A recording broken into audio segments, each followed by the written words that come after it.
The rise of misinformation surrounding the 2020 election is creating serious ongoing problems for U.S. election officials. In a recent Politico piece, the nation's chief election officers detail how they're now on the front lines of the battle against baseless claims of fraud. They say it's not just changing how they do their jobs, it's also putting their safety at risk.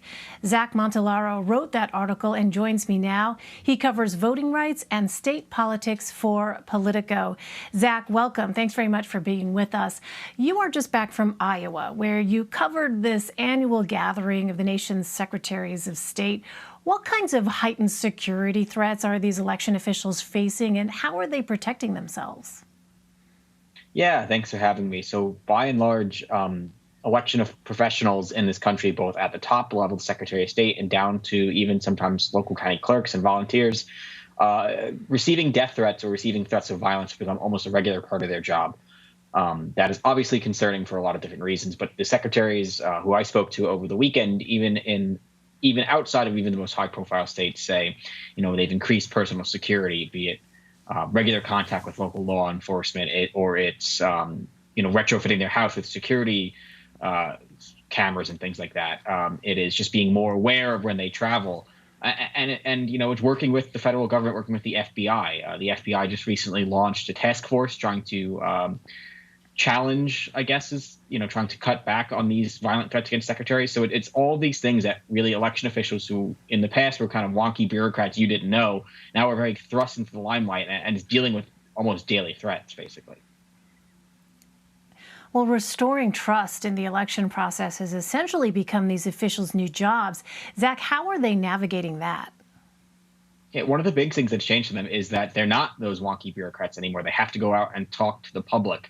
And part of that is how you communicate to the public. The secretaries I talked to said if you go back 6 years, 8 years, people really didn't think all that much of what actually happens when you cast your ballot. Of course, you go back to 2000. That was the last time there was kind of a lot of scrutiny, we'll say, around how votes were cast. But now people want to know how ballots are cast, where their ballots are cast, how they're counted. So it's communicating that. But it's also kind of changing who they're talking to. One big point of conversation among secretaries was, well, we can't just talk to the media. We can't just talk to reporters and say, here's what the truth is, and expect that to stick. Is they have to engage with voters, both in person and online, to communicate to them, like, this is how we count the vote. Come in and see the county voting facility. Meet us at a county fair or follow us on TikTok. It's trying to reach people so that the only point of election conversation isn't people spreading misinformation. It's those who actually run the elections as well. Yeah, and who else are they enlisting to help them in that effort? Because that was really interesting to read in your piece. Is it something that they didn't necessarily do before? It sounds like is very much a part of their outreach is trying to specifically get in touch with lawmakers.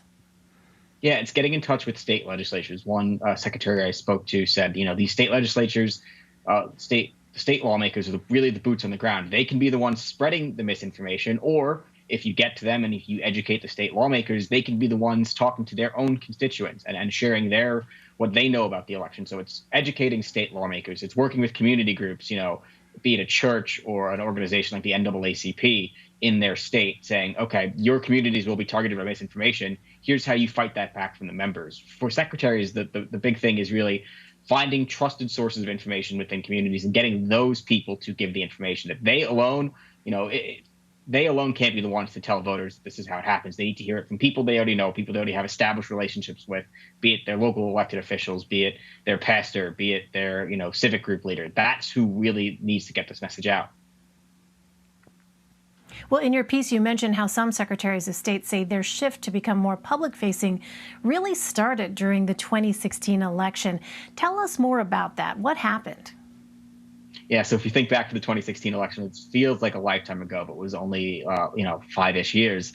It was the Russian disinformation campaign that kind of attacked Russian operatives spread disinformation about the election. That was really the start of it. And it was that, and it was the increased focus on cybersecurity that, back then, even 5 years ago, election infrastructure wasn't considered critical infrastructure in our country by the federal government.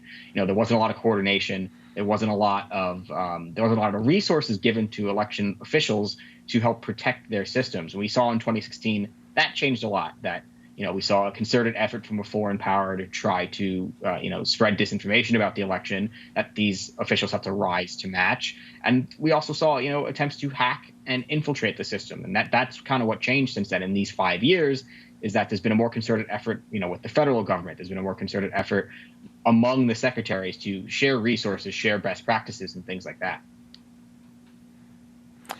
Given this new political landscape, what kinds of changes are election officials making ahead of midterms coming up? Yeah, a lot of the changes right now is really just kind of figuring out how can we ride out this wave, how can we ride out this storm.